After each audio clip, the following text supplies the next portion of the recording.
প্রখ্যাত গোয়েন্দা উপন্যাস রচয়িতা আগাথা ক্রিস্টির গল্প অবলম্বনে নির্মিত নোয়ারধর্মী সিনেমার একটু ছোঁয়া, খানিকটা রাজকীয়তা আর রেস্তোরাঁর জন্য বরাদ্দ মর্যাদাপূর্ণ রেটিং, মিশেলিন স্টারপ্রাপ্ত সুস্বাদু খাবারের আয়োজন। এভাবেই বিলাসবহুল ট্রেন যাত্রার অভিজ্ঞতা ফিরিয়ে আনার চেষ্টা করছে ইতালি।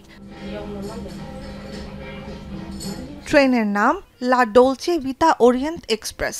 ইতালির আর্সেনাল গ্রুপ ও রাষ্ট্রীয় রেল পরিচালনা প্রতিষ্ঠান ট্রেনিতালিয়া আর ফ্রান্সের আখরের সমন্বিত উদ্যোগের ফল এই রেলযাত্রা। বিংশ শতকের মাঝামাঝিতে ট্রেনে আরাম আর আভিজাত্যের মিশেলে স্মৃতিমধুর যাত্রা নতুন প্রজন্মকে চেনানোই মূল লক্ষ্য। প্রত্যাশার চেয়েও ব্যতিক্রমী এই যাত্রার মাধ্যমে যেন এক যুগ থেকে অন্য যুগে ভ্রমণের অনুভূতি মিলছে, বলছেন যাত্রীরা। Alors, je ne vais pas vous dire combien on a payé puisque c'est un cadeau. Et je vous dirai à la fin si c'était vraiment worth the experience. So far it's very nice. Everything is very curated. It's beyond my expectations. I'm not a materialistic person.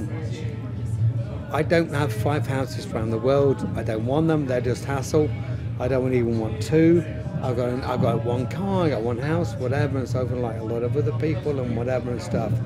So what is interesting is meeting people and different experiences throughout the world. ঝকঝকে পিতলের নকশার বগিতে যাত্রা, লাউঞ্জে jazz সঙ্গীত, 3টি Michelin তারকা অর্জন করা রন্ধনশিল্পীর প্রস্তুতকৃত খাবার আর ইতালির বিখ্যাত ওয়াইন প্রতিযোগিতা থেকে বাছাইকৃত বিশেষ পানীয় পুরো যাত্রার প্রধান আকর্ষণ। Da bambino quanto ridavamo la notte sull'Oriente Express, quanto leggevamo il libro di Agatha Christie.